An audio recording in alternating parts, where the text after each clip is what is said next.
যে কোনো ধরনের খাবারই যদি ঘরে তৈরি করা হয় তাহলে এর চাইতে বেস্ট খাবার আর অন্য কোনো কিছুই হতে পারে না। আমার বাচ্চা যেহেতু আচার খেতে খুব বেশি পছন্দ করে, সেজন্য আমি চেষ্টা করি ঘরেই তৈরি করে দেওয়ার। তো আজকে আমি আপনাদের সাথে জলপাইয়ের বার্মিজ আচারের সিক্রেট রেসিপিটি শেয়ার করব। কোনো ধরনের রোদ দেওয়ার ঝামেলা ছাড়াই আপনারা এই বার্মিজ আচারটি তৈরি করে সারা বছর জুড়ে সংরক্ষণ করে খেতে পারবেন। আসসালামু আলাইকুম everyone, welcome back to my channel Tahmina's kitchen. টক ঝাল মিষ্টি বার্মিজ আচার তৈরি করার জন্য আমি এখানে 1 কেজি পরিমাণ জলপাই খুব ভালো মতো ধুয়ে একটা প্যানের মধ্যে নিয়েছি। 1 কাপ পরিমাণ পানি দিয়ে ঢেকে সিদ্ধ করে নেব। যখন দেখব জলপাইগুলো ফেটে ফেটে গেছে তখন বুঝতে হবে জলপাইগুলো সিদ্ধ হয়ে গেছে।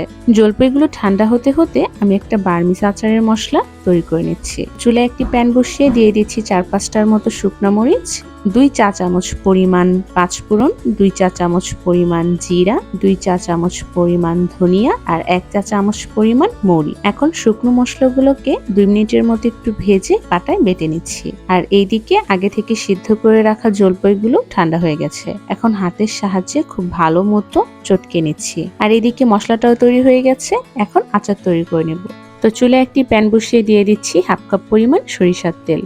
তেলটা একটু গরম হয়ে আসলে দিয়ে দিচ্ছি সিদ্ধ করে রাখা জলপাই। সরিষার তেলের সাথে জলপাইটাকে একটু নেড়েচেড়ে মিশিয়ে নিচ্ছি।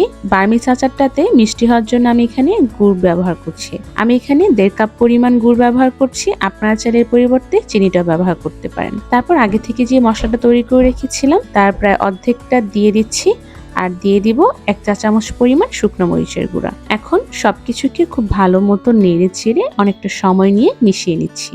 আচারটাকে অনবরত নেড়ে চেড়ে খুব ভালো মতো মিশিয়ে নিচ্ছি, তা না হলে তলানিতে লেগে যেতে পারে।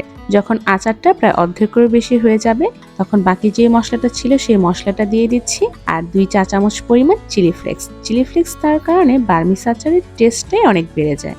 এখন আরো কিছু সময় জলপাই আচারটাকে একটু নেড়েচেড়ে মিশিয়ে নিচ্ছি। তারপর দিয়ে দিচ্ছি 1 চা চামচ পরিমাণ বিট লবণ। আপনারা চাইলে এখানে নরমাল লবণটাও ব্যবহার করতে পারেন, তবে বিট লবণ দিলে এর টেস্ট ভালো আসে।